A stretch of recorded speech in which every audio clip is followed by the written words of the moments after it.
Itu adab yang diajar oleh saya melihat dia tokoh yang yang boleh jadi semua, kalau tak kena pergawi boleh jadi umur tak lama lah tu ya.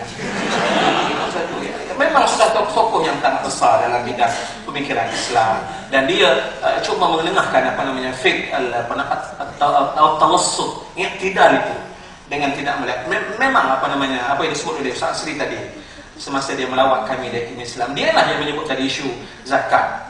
Dia tahu kita Malaysia ni pengeluar kelapa sawit yang terkenal. Kenapa tak ada zakat kelapa sawit? Ya. Duk ambil zakat padi orang kampung saya. Yang kadang-kadang cukup gantang tidak, saya pun tak tahu.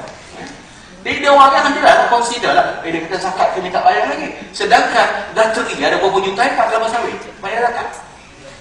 Petronas duk seduk hari bumbu ni yang dengan dengan duk ihsan dengan royalty bijang ni bayar zakat tak? Pernah saya ingat Profesor Ku Aziz, dia kata kalau dia ambil sedikit saja dana dari Petronas itu sudah cukup untuk memberi beasiswa, bukan pinjaman, untuk anak-anak Melayu, umat Islam Malaysia. Kenapa tidak? Jadi isu-isu yang saya lihat perlunya ada keterbukaan di situ. Ya. Kalau tidak, yalah. Kalau musim haji ni orang kita baru nak wukuf ni tak lama ni. Kalau pergi haji, kalau ikut mazhab Syafi'i kena 3 bulan duduk sana. Bagi orang Hanafi balik dulu, orang Maliki tinggal, buat Syafi'i serupa seorang tawar untuk tidak sentuh. Sebagai contoh saya minta maaf. Jadi pada rasa saya, kadang-kadang kita punya ni, ialah ada juga diterima katanya ra'yul marjuh dengan mazhab Syafi'i. Itu pun terima pakai dekat Jeddah, dekat Mekah, dekat Jeddah saja.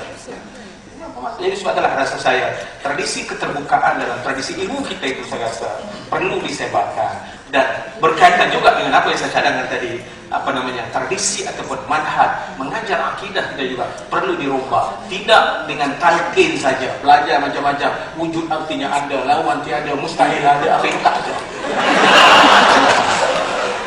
Okey. Terima kasih kepada Dr. Jabat. Sebenarnya kita memang tidak terikat dengan mazhab Syafi'i. Disebut tadi ketika kena malam, Dr. Muhammad kita sebut tadi dalam buah malam kita tak terikat dengan mazhab Syafi'i. Sebenarnya kalau tuan-tuan lihat di auditorium pada malam ini memang ramai. Di luar lagi ramai yang menunggu tuan-tuan. Saat kita gilir masuk, tuan-tuan keluar gilir masuk, kita rakan bahu pula nanti. Apapun saya tertarik pada dua soalan lagi, dua-duanya untuk Ustaz Muhammadi yang atas sana dan Saudara Yusi, dan saya dari sini sahabat saya, dan dia ni pakar dalam bidang sufi sebenarnya, di bidang dia. Jadi apapun saya nak serah Ustaz Muhammadi tentang dua perkara. Tentang yang pertama ialah ulul amri, definisinya disebut yang sahabat kita di atas sana, dan juga untuk terangkan kata ulama idza sahal hadis bahwa mazhabi. Silakan doktor. Penerusi penulis kita yang mulia, tuan-tuan, saya rasa sayu saja. Hari ini perlu baik Tuhan ya, sayu. Siapa? Bila sebut Imam Syafi'i mazhab tu, orang pun ketawa. Seolah hina ajaran Syafi'i. Sampai nak pergi ke Mekah pun kena depa badan. Adakah itu caranya kita bermuamalah dengan ulama, mengikut adil dan nasihat? Saya kata mengikut uraian Ibnu Rajab Hambali tidak, mengikut uraian Imam Nawawi tidak, mengikut uraian pengarang Fathul Bari tidak, Irsyadus Sari tidak, Qastalani, Asqalani tidak. Marilah kita balik kepada adab. Sebab ini diwajib Allah 17 kali tadi semalam dalam Fatihah. Ihdinas siratal mustaqim, jalan nabi-nabi, siddiqin, syuhada, salihin. Macam tu kalau kita sebut ulama, kita pakak ketawa. Inilah saya maksudkan antaranya contoh kebiadaban spiritual yang melanda kita bila berbicara tentang ilmu agama, seolah sama dengan ilmu lain. Sampai undang-undang kita kata Islamic law, walau yang betulnya Islamic secret law. Tapi itu ada soalan. Minta maaflah, saya ini bukan ulama, bukan sarjana. Saya ini penuntut pemikiran Islam. Betul sekali semua saya kata begitu. Tapi sayang sangat pada ulama ni. Jadi tak boleh tengok bila orang kita ketawa sebut yang mazhab ini zakat. Ya Allah sayangnya. Memang ulama kita dah kata dah. Kalau nak bayar dengan duit tu, boleh kita Syekh Daud pun ada sebut. Kata buaya tu tolak tu. Tapi dia ketawa pasal apa tu? Ada benda salah ke? Kalau nak betul-betul kan, tapi dengan hormat. Jadi adab kita yang halus tu hilanglah. Sebab itu saya kata minta maaf, tapi bukan untuk sini. Saya kata di setengah tempat tu kita sudah dilanda oleh penyakit intellectual and spiritual barbarism. Kebiadaban intelektual dan rohani yang mencengangkan Pak Lembai macam saya ini. Yang duduk dalam kampung 30 tahun. Baru jadi orang bandar tahun 2003 saya. Cengang saya. Jadi kita balik kepada adab.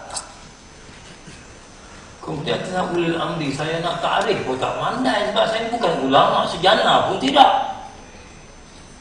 Hanya saya ikut Imam Tabari kata. Ulil amri itu ada yang kata ulama, ada yang kata ahli-ahli ilmu, ada yang kata orang umara. Imam Nawawi pun kata macam tu juga. Jadi maknanya saya sebab itu saya faham sah sekarang ulil amri kita kena taat. Dan jangan jadi seperti orang yang menyanggah ulil amri Utsmaniyah. Dia kata tak sah dah, kerana kafir dah. Ini ada dalam Unwanul Majdi, adalah kitab mereka sendiri, adalah kitab Tarikh Najdin. Saya baca sendiri sudah 10 tahun dah. Kita tak berani nak sebut ni. Orang kata Pak Lembai kaki ceplak pendapat, tak ada nas yang disebut. Ada. Jadi janganlah dia langgar Utsmaniyah tu lah. Dari dalam rosak tu, dia baik nak British Perancis, akhirnya merudum kawan tu. Kita nak ke cara berfikir macam ini berkembang ni. Saya tidak kata ada orang kembangkan, tapi kena ingat sejarah ni. Kalau kita nak tahu satu kelompok, kena tahu track record dia tu. Biar betul. Jadi ulul amri itu dah selesai lah. Kemudian satu lagi tentang apa? Kita saat hadis tu, bahawa Nabi itu Allah yubarik, Allah saudara yusri, Allah berikan jalanlah kepada anda. Sebab ayat tu dituju pada orang alim. Kamu kalau kata Imam Syafi'i, dia tuju pada orang yang sama alim dengan dia. Kalau nampak hadis sah itu, dan orang tu orang pakai hadis yang dia kata tu, bukan orang yang baca terjemah hadis daripada, kalau Inggeris dia terjemah Mishkat Masabi oleh Robson, dia baca terjemah Muslim oleh apa tu Abdul Hamid Siddiqui, dia baca terjemah Bukhari oleh Muhsin Khan. Lepas tu dia buat hukum sah hadis Imam Syafi'i lain. Itu tak boleh. Cuba baca lah syarat-syarat nak istinbat tu dalam kitab Uzbekah tu dulu. Saya beritahu tu kerana berlaku sungguh orang yang saya kenal. 1 bulan puasa, dia tak puasa. Pasal jihad, dia kata jihad ilmiah, akademik jihad. Dia bertemu hadis orang zaman dulu, orang jihad tak puasa. Jadi dia pun pakai terjemah, dia tak puasa. Jadi kita nak jadi macam ni ke orang bermain, berinteraksi dengan nas agama. Jadi disiplin ilmiah yang dibentuk oleh ulama, kita tak nak ambil jalan senang, nak main segera, mi segera, roti canai segera, semua segera, ilmu hadis segera, tafsir segera, lepas tu internet jadi tersyek. Itu kacau kita.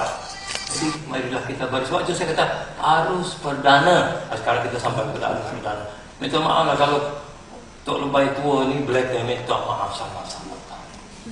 sangat-sangat. Tidak alim. Apa arus perdana ni? Arus perdana ni ialah ahli sunnah wal jamaah. Sabilul mu'minin dalam ayat Quran tu, yang dikatakan oleh Nabi al-firqah an-najiyah tu, yang dikatakan as-sawadul a'zam tu. Itulah ahli sunnah, itu mainstream. Dan mainstream ini dicerakinkan secara epistemologis oleh Abdul Qahir Baghdadi dalam Al-Fuqh bin Al-Firaq. Fiqahnya macam mana?